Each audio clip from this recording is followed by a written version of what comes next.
Hi, so today I'm breaking ground on a new project, Pondless waterfall. So the first thing that I do is I lay out my basin, and this is where all the water is going to collect before it gets pumped all the way back up to where the waterfall is going to be over here.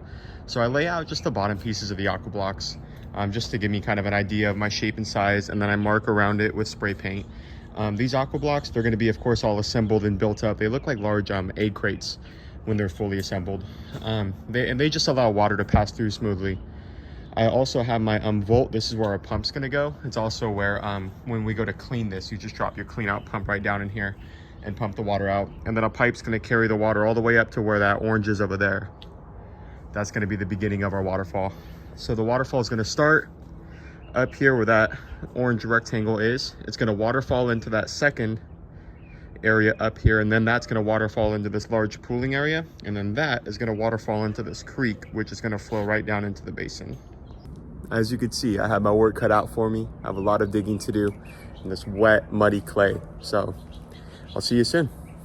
So I'm probably about 70% of my way through digging this hole. You can see the deepest part right here, that's for our pump vault, of course, and I have an extension on this. You need an extension when you're installing it alongside with the large aqua blocks. So the vault's going to sit right down in that deep spot, and all of this will of course be taken down to the same level as this down here. And you can see as I'm digging, I'm piling this dirt up kind of where I want it for the waterfall and for the stream. So I have just a big pile right here. You could see when I first started working, I was throwing the dirt a lot farther than now. I'm a little tired now. But yeah, so the waterfall is going to be up here. It's going to come straight down. It's going to kind of fall. It's going to fall a couple times and fall at an angle and go down a stream into the basin over there. This is by far the most difficult part though. Getting this basin dug properly where all these aqua blocks sit perfectly level in there at the perfect level with the vault is really the most difficult part of all of this. The rest is just moving rocks. All right, so basin is dug. You could see it when I was finished. The hole is a slightly like crooked square compared to the basin, but none of that's gonna matter once I backfill it in. The reason I just have these aqua block bottoms laid out is because my supplier is temporarily out of stock on the modules.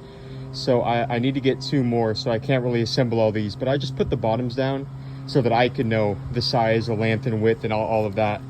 I've also came over here, it's hard to see with the light, and started digging out where our waterfall is going to be and just kind of shaping it. So all right, so I have the shape of the waterfall kind of carved out of the dirt here, and you'll notice it looks really basic. It just looks like shelves. That's really all it is. It's just a big shelf up here, shelf down here. The water will pool up in this area, and there's another shelf right there. It's going to flow right into the wetlands. I got our underlayment in. It's a geotextile fabric. It's really thick and sturdy. It's not going to let any roots penetrate the liner. I get the 6-foot roll, so I just did 1 roll this way and 1 roll right here and let them overlap in the middle. I'm also going to do underlayment up the waterfall before I put the liner in. So next step down here is liner. All right, so the next steps are adding in the underlayment and liner, and then the next step is me putting the liner in here. I'm looking forward to getting that in. All right, now that the liner's in, what I'm going to do is put down another layer of the fabric just on the bottom, and that's just to help with distributing the weight of these aqua blocks. Once they got gravel on top of them, I don't want those corners to poke into the liner at all. So I just put another like 1 layer of the geotextile fabric on the bottom for a good measure. All right, so liner is in up here in the waterfall, liner's in down here, underlayment is down underneath the aqua blocks. I've started digging my trench for the pipe. Just got my pipe going right up alongside the waterfall. I got this concrete box right here. I'm just gonna put a ball valve in this. Usually I'd use plastic, but since this is something that we're never really gonna be opening once I adjust it, I just I did a concrete one just so it's more sturdy and lasts longer. It is a little bit heavier, but it's not gonna matter. So yeah, pipe's gonna come right up through here. It's gonna go up and over into the waterfall. Starting day 2 now. So what I'm doing, I have the rocks coming in. They're being delivered this morning. I'm going over the top of my liner with more of this fabric. And so the way that it works is first you put down fabric, you put liner, then you put more fabric. And this protects the liner. This makes sure that over time, as rocks and stones shift and move, that you don't end up with something pinching the liner, causing a leak. It also works really well at helping to hide a lot of these folds in the bottom. Now they'll of course be covered in gravel, but a lot of times what happens is over time the gravel will end up pushed out of the way, and you'll see this like big fold of liner sticking up, and it looks horrible. So when you put this fabric over it, it's so much more thin and flexible that it doesn't really wrinkle that much. You could just stretch it nice and flat and it'll sit that way. So it does help the aesthetics long term. Also, I get these paver pads, and this is meant to be like paver underlayment to keep them from shifting. But what they do here in our waterfall is they also protect the liner from rocks and boulders. So these are very easy to cut. You pretty much just fold them and they snap. I'm gonna put one of these right here on this ledge and another one down here on the bottom of this ledge.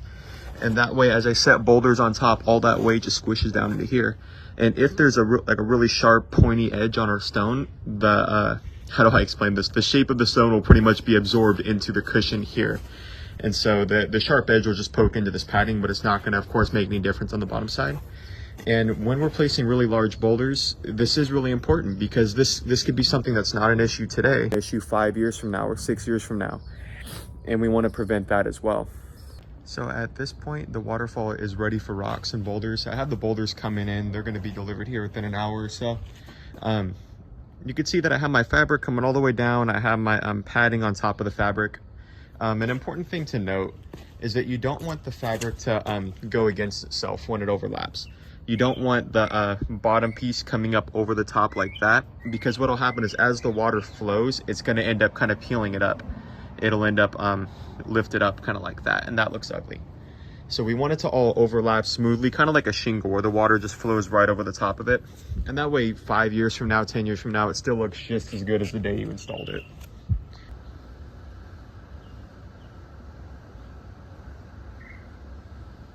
So I've started putting in boulders. You can see I've gotten a good amount of like our larger framing stones in, and a couple smaller ones I've just kind of loosely set around. Right here is going to be our main spillway. The water's going to pour right over the top of this large stone. And a cool thing about this rock is that we have this nice smooth or nice flat surface, so the water is just going to pour right over here. And when this is done, I'm going to have the stone leaning forward a little bit, so it just shoots off of this edge without even really touching all this down here. And we'll get that nice clean sheet look as it goes out into this pooling area. I've loosely set a couple small stones right here. What I'm probably going to do is take these out and put nice flat, like kind of spillway rocks, so that we get a nice waterfall right here and a nice waterfall right here. Of course, the water's going to travel through here and it's going to come over this stone at an angle. See, I've angled the stone where the water's not just pouring straight through. It's actually going to kind of curve around here and pour towards us.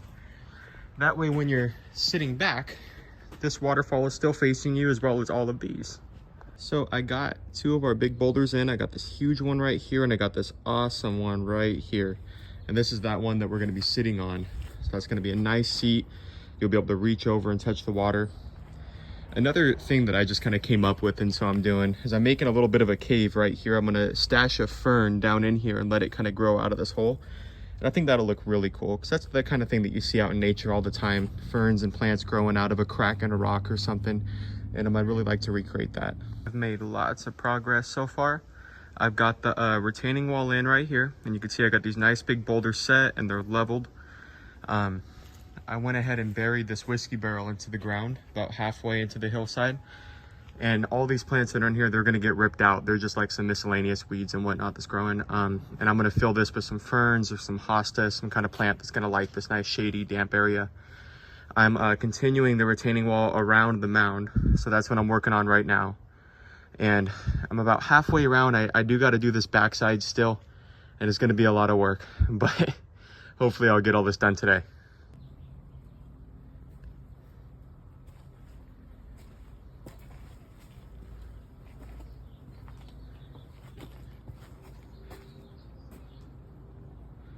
So I'm finishing up day 3 right now. Of course, we have our stream rocked in. We have our waterfall stones placed. I've leveled out this area. This is all going to be either gravel or mulch. I'm still talking with the homeowner about what that design is going to look like. I buried the second whiskey barrel into the mound back here, and I really like how these look with the stones around them. Of course, we're going to take out all the plants that are in there and put some like ferns and hostas and some other plants. I've rocked in the backside here to the best of my abilities. I'm gonna be picking up some more rock tomorrow. Got this back mound rocked in. What'll happen is I'll end up digging out a bit of this and I'll be putting another row of nice large stones in. Then I'm gonna try to level out the top as much as I can. I wanna have as little of slopes as possible, because what'll happen is as the rain comes down here, it's gonna knock down dirt, and I don't want eventually this to be too low and there to be a big pile down here after a couple of years. So I'm gonna get that taken care of. I've also dug the trench for our electrical. It's gonna be going in tomorrow as well. We're just doing a 4x4 post. We're gonna mount that outlet too. We have a nice trench going right over here. It's gonna be a Christie box in that corner. Conduit's gonna come around the edge of the house and into that box and underground from there. Still waiting on my 2 aqua blocks that are gonna be going down here. And other than that, we're looking really, really good. Day 4, and I got plants in.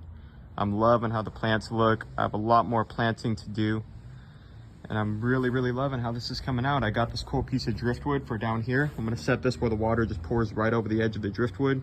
I'll angle it a little better, of course. We have lots of ferns, lots of nice stones we have set. I got the foam put in behind these. All this foam will get cut back with the razor blade. I'm actually gonna do a little bit more before I cut it back. And that's gonna make sure the water flows right over the top of these beautiful stones instead of going back behind them. Can't wait to see this drop off. This maidenhair fern is gonna get planted right up in there where the water is just splashing against its roots. They love to grow like that. Everything's looking amazing. Can't wait to see this running.